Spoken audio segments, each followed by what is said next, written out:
Minsan sa buhay natin, hindi natin inaakalang magagawa ng mga anak ang manakit ng magulang sa pamamagitan ng salita. Ang bawat katagang lumalabas sa ating bibig ay siya namang ikinakadurog ng ating mga ina. Ang ina ay hindi lamang ina na siyang naglabas sa iyo sa mundong ito, kundi siyang ina na kailanman ay hindi ka sinukuan. Hindi madali ang maging isang ina, lalo na kapag mayroon kang anak na kagaya ni Laura. Si Laura ay 19 na taong gulang at sila lamang ni Nanay Teresita ang magkasama sa buhay. Gawa ng nag-iisang anak lamang siya at matagal nang pumanaw ang kanyang ama. Sa kabilang banda, si Nanay Teresita ay isang mabuting ina, ngunit hirap ng kumilos nang dahil sa stroke. Ma, ano ba naman kasi? Lagi na lang ganito. Hindi mo man lang ako pinaghanda. Sigaw ni Laura habang tinititigan ang sarili sa salamin. Inis na inis siya dahil wala siyang nakikitang nakahanda na kahit na anong pagkain sa mesa. Laura, pasensya ka na. Hindi ko na kasi magawa ang dati kong ginagawa. May hina ngunit mabigat na sagot ng kanyang ina na hindi iniwan ang pagtatahi dahil alam niyang magagalit lang lalo si Laura kapag hindi niya tinuloy. Pasensya? Puro ka na lang pasensya. Ano bang gagawin ko sa pasensya? Gutom na ako, ma. Wala ka man lang pakialam sa akin. Tuloy-tuloy na sigaw ni Laura na walang balak makinig sa paliwanag ng kanyang ina. Laura, hindi mo naiintindihan. Nahihirapan na ako. Sagot ng kanyang ina na tila ay may halong pakiusap ang boses. Ngunit bago pa man matapos magsalita ang ina, agad siyang pinutol ni Laura. Nahihirapan? Alam mo bang wala akong pakialam kung nahihirapan ka? Dapat kasi, hindi mo hinayaan ang sarili mong maging ganito. Kung dati, kaya mo naman, bakit ngayon hindi na? Wala na bang kwenta ang anak mo sa'yo? Galit na tugon ni Laura. Tila ba sumasabog na ang lahat ng hinanakit sa puso niya. Tumigil sa pagtatahi ang ina ni Laura. Bahagyang tiningala ang anak at saglit na nagpakawala ng malalim na hininga. Ngunit sa kabila ng sakit na dulot ng mga salita ng anak, pinilit pa rin niyang maging kalmado. Laura anak, hindi ko ginusto na maging ganito ang sitwasyon ko. Pero kailangan mong intindihin na hindi ko na kaya ang dati kong ginagawa. Hindi na ako kasing lakas ng dati. Pahayag ng ina, ang kanyang tinig ay puno ng pangunawa kahit na may bahid ng lungkot. Naku po, intindihin. Ako na naman. Ako na lang palagi ang dapat umintindi. Ma, pagod na ako sa lahat ng mga ito. Kung ayaw mo akong tulungan, di sana, hindi na lang kita kinausap. Sagot ni Laura na puno ng poot. Lumapit siya sa kanyang ina at tila handa pang magsalita ng mas masakit na salita. Laura anak, hindi naman kita pinabayaan. Sabi ng ina, ngunit muling pinutol ni Laura ang kanyang ina. Pinabayaan mo ako? Ma, hindi mo nga magawang magluto man lang para sa akin? Ano ba naman yun? Hindi mo ba alam kung gaano kahalaga sa akin yun? Kung talagang mahal mo ako, bakit hindi mo magawa ang simpleng bagay na yun? Ang boses ni Laura ay umaalingaw-ngaw sa buong bahay. Ang ina ay tahimik na tinanggap ang mga salita ng anak. Sa kabila ng matinding sakit na nararamdaman, hindi siya lumaban ng salita. Alam niyang wala itong magandang maidudulot, ngunit ang katahimikan ng ina ay tila mas lalo pang nagpaigting sa galit ni Laura. Hayaan mo ma, hindi ko na kailangan ang kahit na ano mula sa'yo. Mag-isa ko na lang gagawin ang lahat, sabi ni Laura, habang nagmamadaling kinuha ang kanyang bag at lumabas ng bahay. Ngunit bago siya tuluyang makaalis, saglit siyang natigilan sa may pintuan, naghihintay na baka sakaling habulin siya ng kanyang ina at magmakaawang pakinggan siya. Ngunit nanatiling tahimik ang ina. Yan ang akala ko ma.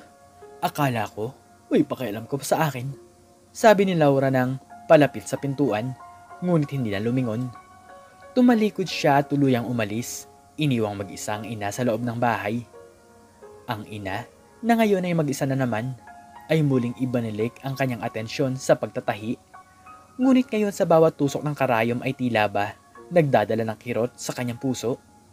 Napahinto siya at saglit na tumingin sa pintuan na kanina'y nilabasan ng kanyang anak. Nangilid ang kanyang mga luha, ngunit pinipilit niyang huwag hayaan ang mga ito na tuluyang bumagsak. Alam niyang mahirap intindihin ang anak sa mga panahong ito, ngunit alam din niyang kailangan niyang maging matatag para sa kanila. Sa kabila ng lahat ng masakit na salita, isang bagay lang ang nanatiling totoo para sa ina.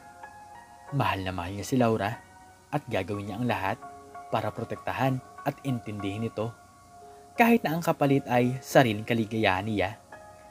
Isang araw ay kinakailangan ni Laura ng sapat na pera para sa isang malaking proyekto.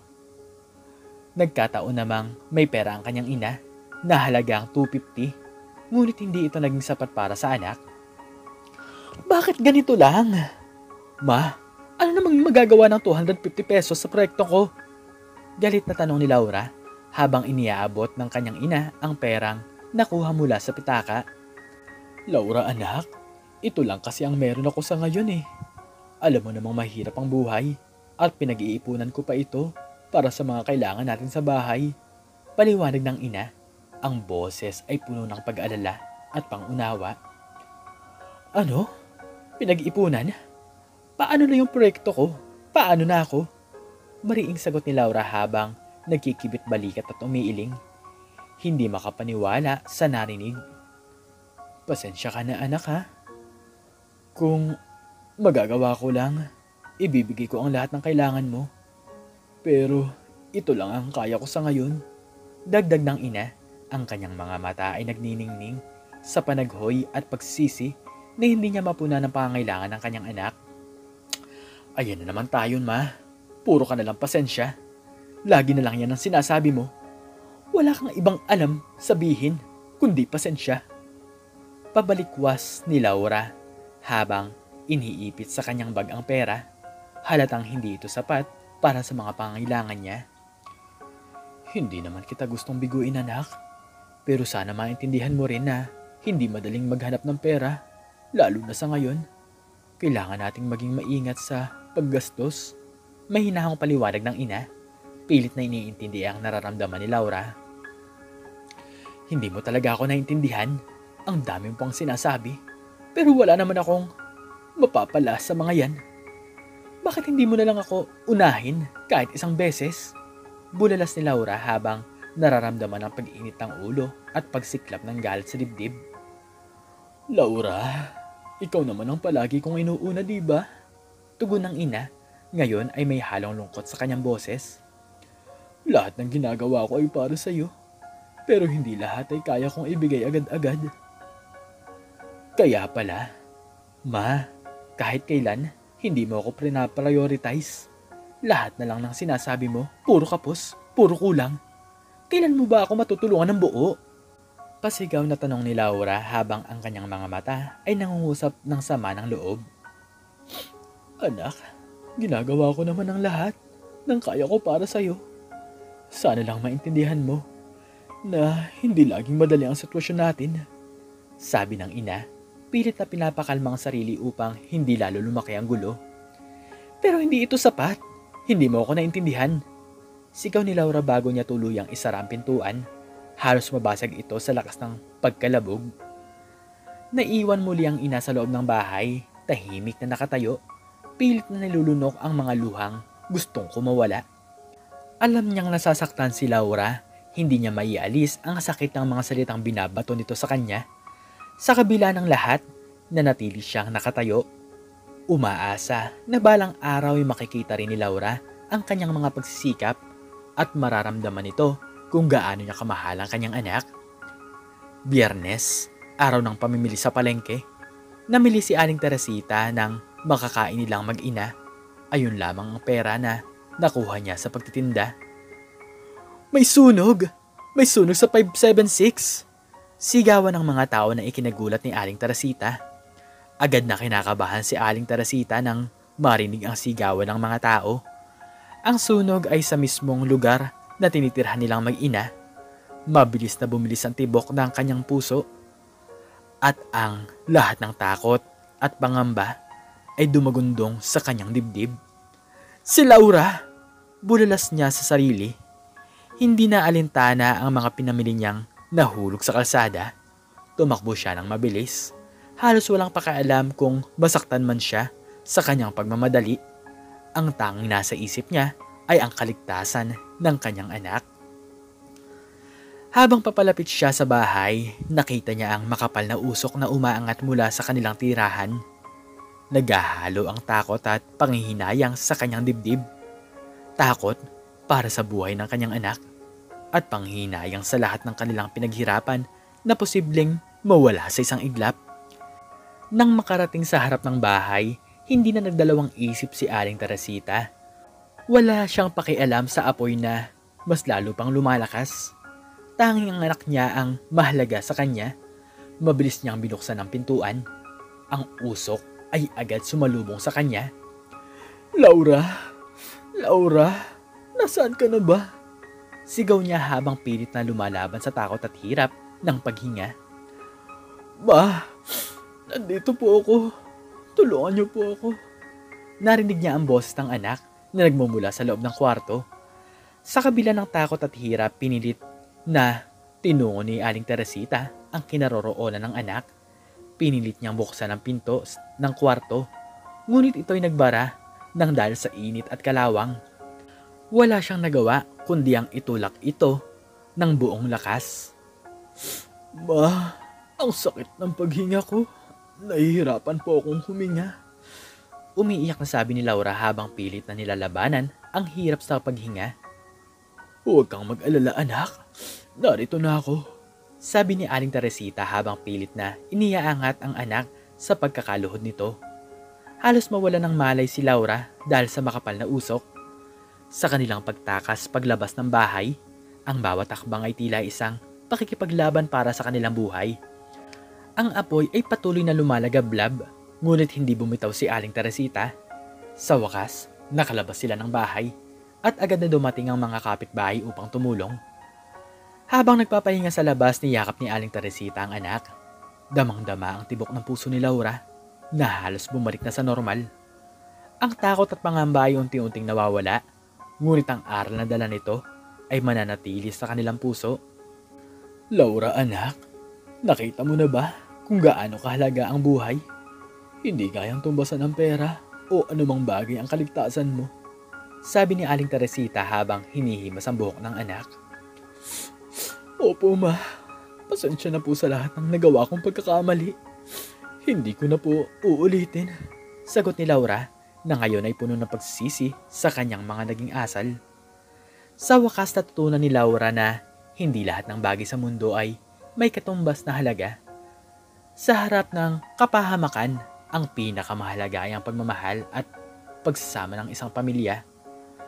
Ang aral ng kwento ay hindi sa kung gaano kalaki o kaliit ang naibibigay ng isang tao, kundi kung paano nila pinapahalagahan ng bawat isa sa kabila ng lahat. Makalipas ang ilang araw matapos ang sunog, kapansin-pansin ang pagbabago sa kilos ni Laura. Hindi na siya nagrereklamo o nagtataas ng boses tuwing humihingi siya ng tulong sa kanyang ina. Sa halip, palagi na siyang magalang at nagpapasalamat sa bawat maliliit na bagay na natatanggap niya. Ma, kailangan niyo po ba ng tulong dyan? Tanong ni Laura isang umaga habang nakita niyang naglalaba ang ina. Dati-rati, hindi niya iniintindi ang gawaing bahay, ngunit ngayon may kusa na siyang tumulong. Salamat anak. Kung pwedeng ikaw na ang magsampay ng mga damit pagkatapos ko, malaking tulong na yon. Sagot ni Aling Teresita na may ngiti sa kanyang labi. Damang-dama ang pagbabago sa kanyang anak. Opo ma, ako na po ang bahala. Sagot ni Laura. Agad na kinuha ang mga basang damit mula sa balde. Habang ginagawa niya ito, napansin ng ina ang pagpapahalaga at malasakit na nagsisimula ng lumalim sa puso ng kanyang anak. Hindi mo alam kung gaano ako natutuwa sa pagbabagong ito. Laura anak, napakalaki ng ipinagbago mo. Sabi ni Aling Teresita habang pinagmamasdan ang anak niyang abala na nagsasampay ng mga damit. Ma, ang dami ko pong natutunan mula sa nangyari. Napagtanto ko na hindi pera o mga material na bagay nasusukat ang halaga ng isang tao, kundi sa pagmamahal at pagkalinga natin sa isa't isa. Ayaw ko na pong maging pabigat sa inyo. Gusto ko na pong magbago at bumawi sa lahat ng nagawa kong pagkakamali. Sabi ni Laura na may seryosong tono. Tumigil sandali sa pagsampay upang humarap sa ina. Naluha si Aling Teresita sa narinig mula sa anak. Napakasarap marinig yan mula sa iyo, Laura. Alam ko na hindi madali ang pagbabago, pero nandito ako palagi para suportahan ka. Simula noon naging maayos at masagana ang pakikitungo ni Laura sa kanyang ina. Lagi na siyang nakangiti at handang tumulong sa mga gawaing bahay. Tuwing may kailangan siyang ipagawa sa ina, laging magalang at mapagkumbaba ang kanyang tono. Hindi na rin siya madalas humingi ng mga bagay na lampas sa kaya ng kanilang sitwasyon at natutunan niyang magtipid at magpasalamat sa kung ano man ang meron sila. Sa bawat araw na lumipas, mas lalo pang tumibay ang kanilang relasyon bilang mag-ina. Si Laura, na dating suwaila at madaling magalit, ay unti-unting naging isang anak na mapagmahal at responsable. Samantalang si Aling Teresita ay naging mas masaya at kampante. Alam na ang kanilang pagsubok ay nagbunga ng mas matibay na samahan at pagmamahalan. Ikaw, anong natutunan mo sa isang maikling istoryang ito? Sana ay marami po kayong natutunan. At hanggang dito na lamang po nagtatapos ang istorya ng Juana Tales at sana po ay nagustuhan nyo ito. Please like, share, and subscribe and click the notification bell para palagi po kayong updated sa mga bago ko pong istorya. Muli ay maraming salamat po at God bless us all.